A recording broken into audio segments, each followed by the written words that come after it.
The last 3 years of war have shown no mercy to either side. The bitter fighting continues across Europe over land, sea, and air, leaving behind mountains of casualties and many more broken souls. The United States till now had remained neutral, but the mounting economic pressure and the return of Germany to unrestricted submarine warfare finally awakes the sleeping giant. On April 6, 1917, the United States declares war on Germany. Within months of the declaration, the U.S. Army launched the first universal draft. And despite enduring segregation in their own country, over 360,000 African Americans enlist, eager to show their patriotism in hopes of returning home as heroes. James is one of these men.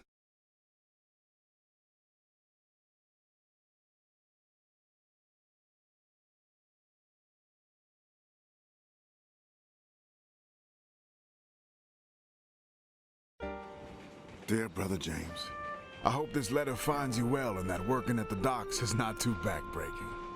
It's good to receive news from you and from home. Keeps my mind off of the war. We wallow in the trenches, in the mud among the rats and the dead bodies, afraid that if we stand tall, we might catch a bullet. But if you take anything from my letter, I want it to be this. Do whatever you can to stay away from this madness. You followed me everywhere when we were kids. But please, don't follow me here, James. There is nothing here but misery and death. Be safe and stay home. Freddie.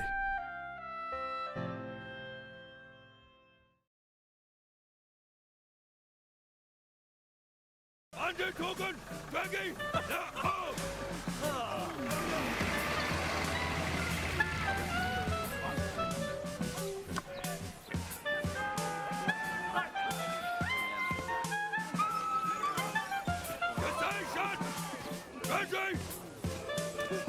Angezogen! Maggie!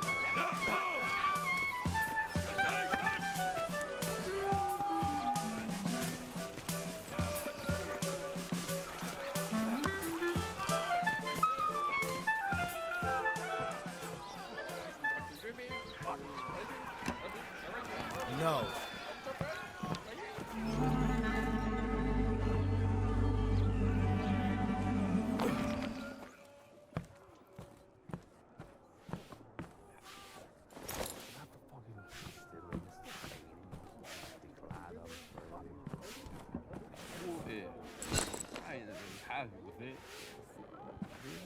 Up, up, up!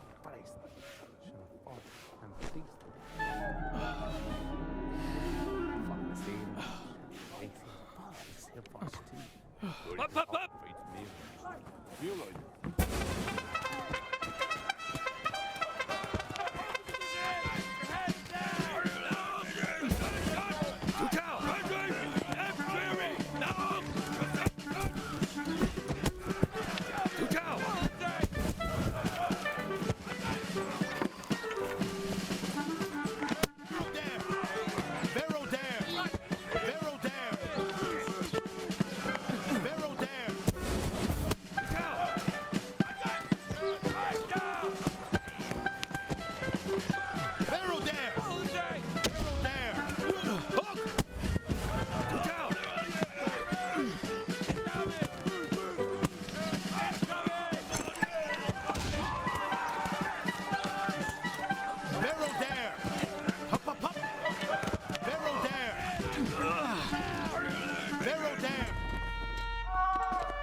Dear Freddie, it's good to hear from you.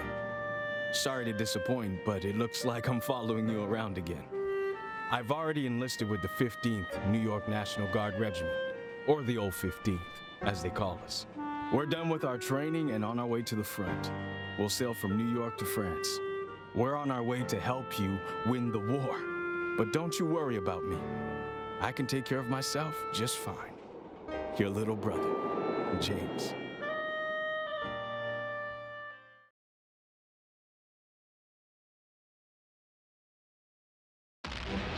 April 9th, 1917, Vimy Ridge. This geographic stronghold, held by the Germans since the early days of the war, remained impenetrable. In the latest attempt to break through the German defenses, ground forces were ordered to team up with the British Royal Flying Corps.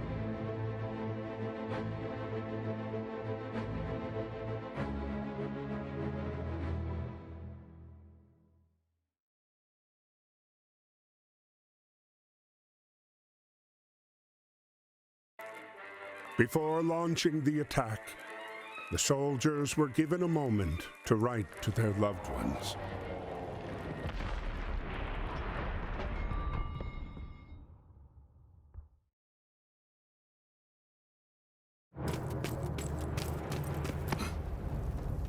Aim.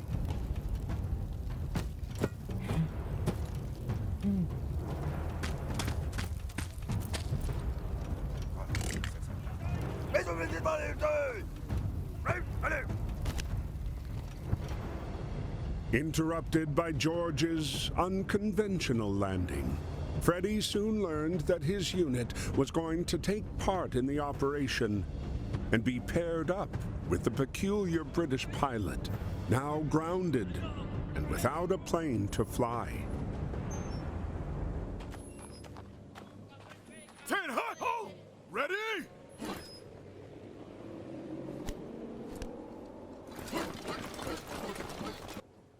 Kren.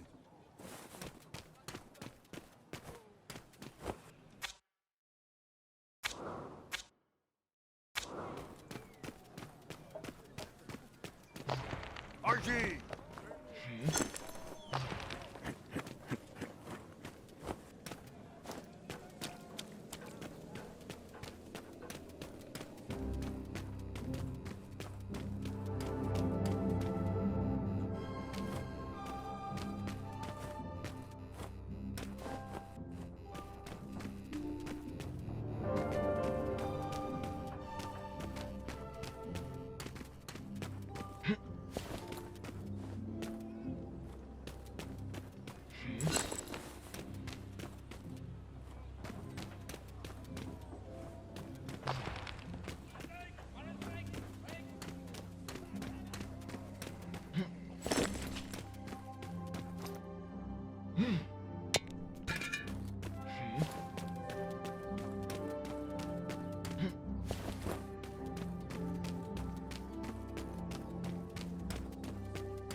Despite his haphazard flying, George managed to pinpoint the enemy's location.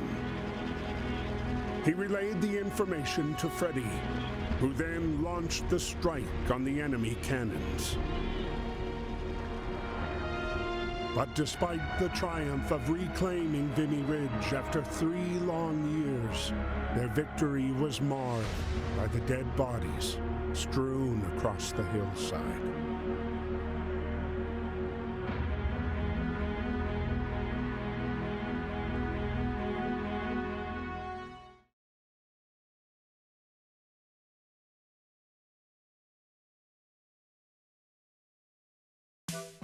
While Europe was torn apart by war, the U.S. had begun a massive mobilization in what many believed could permanently change the tide of the war.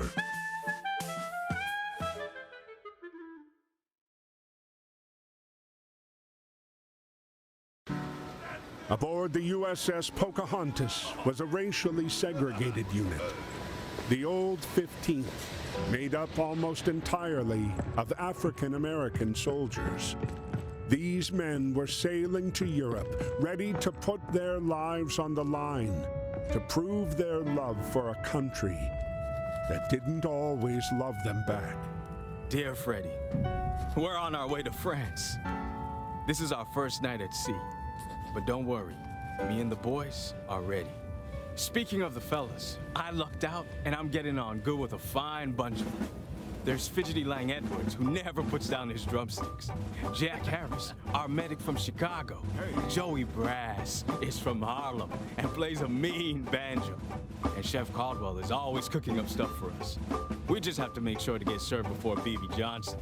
Great guy, but he can really put it away. Well, I gotta go now. Practice is about to start, and there's no jazz band without a clarinet. Stay safe. We'll see each other soon. Your brother, James.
As the Pocahontas continued to cross the Atlantic, their encounter with the German U-boat 155 brought them ever closer to the fight. Entering the battlegrounds of the war, their ship was spotted by Ernst.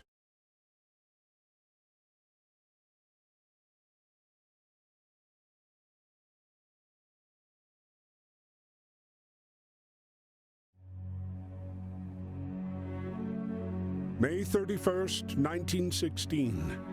On land, the conflict was bogged down in trench warfare. Neither the Allies nor the Central Powers were able to make significant gains. At sea, Allied forces dominated Germany with a crippling blockade. Determined to stay away from the war, Ernst escaped to the solitude offered by the depths of the sea. It was here below the surface that he scavenged, hoping to eke out a living.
As his boat settled on the seabed, Ernst began to come to terms with the war's inevitable, all-consuming power. Defeated and alone, he could feel the Jutland waters' cold embrace tightening around him.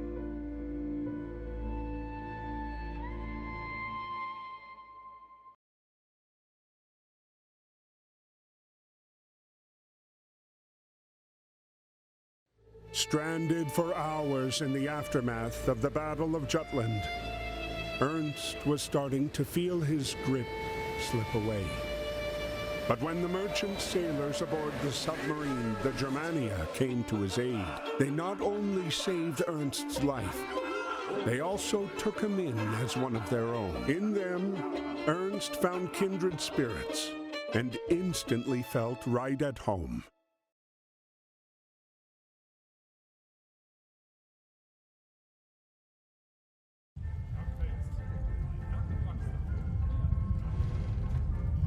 But even at home, you have to carry your weight.